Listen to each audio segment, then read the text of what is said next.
राजा के घमंड का अंत। एक राजा था, वह बड़ा ही घमंडी था।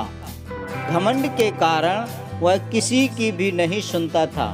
उसे अपनी कुर्सी और पद का बहुत घमंड था, इसलिए वह प्रजा की चिंता बिल्कुल नहीं करता था। वह अपना समय व धन घूमने व नई नई चीज़ें खरीदने में और अपने मित्रों और अधिकारियों पर खर्च करता था। इन सब बातों के बाद उसे एक और अजीब शौक था। वह अपने बिस्तर पर फूलों को बिछवा कर सोया करता था। यह काम उसकी एक सुंदर और निपुण दासी किया करती थी। एक दिन वह दासी राजा के सोने के लिए फूलों की सेज तैयार कर रही थी।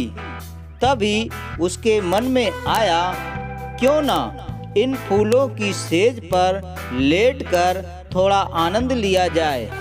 राजा तो इसका रोज रोज आनंद लेता है। फिर क्या, वह दासी उस फूलों के बिस्तर पर लेट गई। वह ख्यालों में खो गई और उसे पता ही नहीं चला कि गहरी नींद ने उसे अपने आगोश में ले लिया। जब राजा सोने आया तो देखा दासी उसके बिस्तर पर लेटी है। वह गुस्से से लाल हो गया और हंटर उठाकर उसे पीटने लगा। दासी चिल्लाते हुए उठ बैठी और राजा से अपनी गलती की माफ़ी मांगने लगी। तब राजा और जोर जोर से हंटर मारने लगा और दासी चीखती, चिल्लाती, रोती, तड़पती, पर राजा पर इसका कोई प्रभाव नहीं पड़ा। दासी के शरीर से चमड़ा निकलने लगा। राजा उसकी गलती के लिए उसे मार डालने वाला था, क्योंकि वह एक निर्दयी राजा था। तब अचानक एक घटना हुई। जैसे ही राजा दासी को हंटर मारता, वह दासी जोर जोर से हंसती। यह देखकर राजा डर गया और घबरा कर उसने हंटर को फेंक दिया। तब दासी से विनम्र स्वर में कहा, हे दासी, मुझे यह बता कि तू हंस क्यों रही है? क्या इस हंटर का तुझ पर कोई प्रभाव नहीं होता है?